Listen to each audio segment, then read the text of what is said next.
सड़क पर भार। बादशाह ने हमेशा की तरह उस दिन भी खोजा के सामने अपनी उलझन बयान की। खोजा, हमने सुना था कि राजधानी में रथ में बैठकर एक जगह से दूसरी जगह जाना झंझट भरा काम है। इसमें बहुत समय व्यय होता है। इसीलिए हमने कहीं ऊपरगामी और कहीं भूमिगत पार पथ बनवाए थे। यहां तक कि महल की दीवार से सटती हुई सड़क तक बनवा दी थी। इसके बाद भी कहीं आना जाना अब भी कठिन बना हुआ है। सो भला क्यों?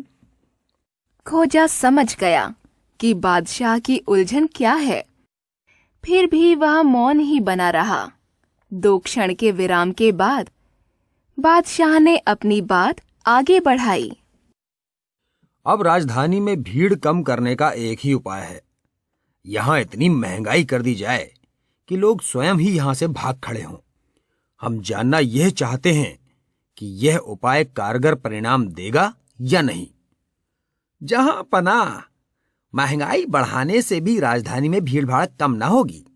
लोग कम से कम चीजों में निर्वाह करने की आदत बना लेंगे, पर बने यहीं रहेंगे। सो भला क्यों? चूंकि राज्य में और कहीं रोजी रोटी कमाने के साधन ही नहीं है।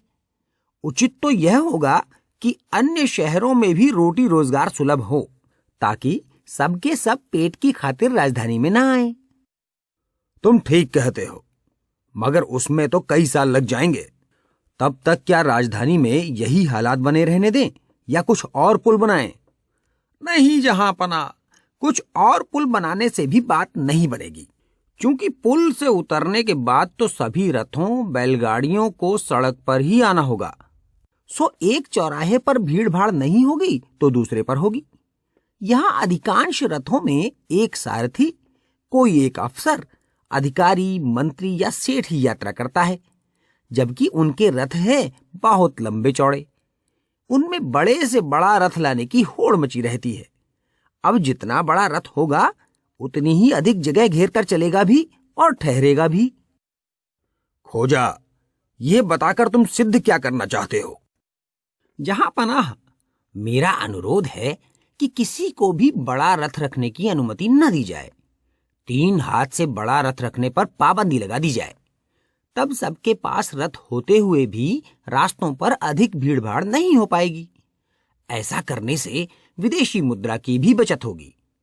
चूंकि अपने देश में तमाम बड़े रथ दूसरे देशों से आते हैं, हमारे देश में तो छोटे आकार के रथ ही बनते हैं।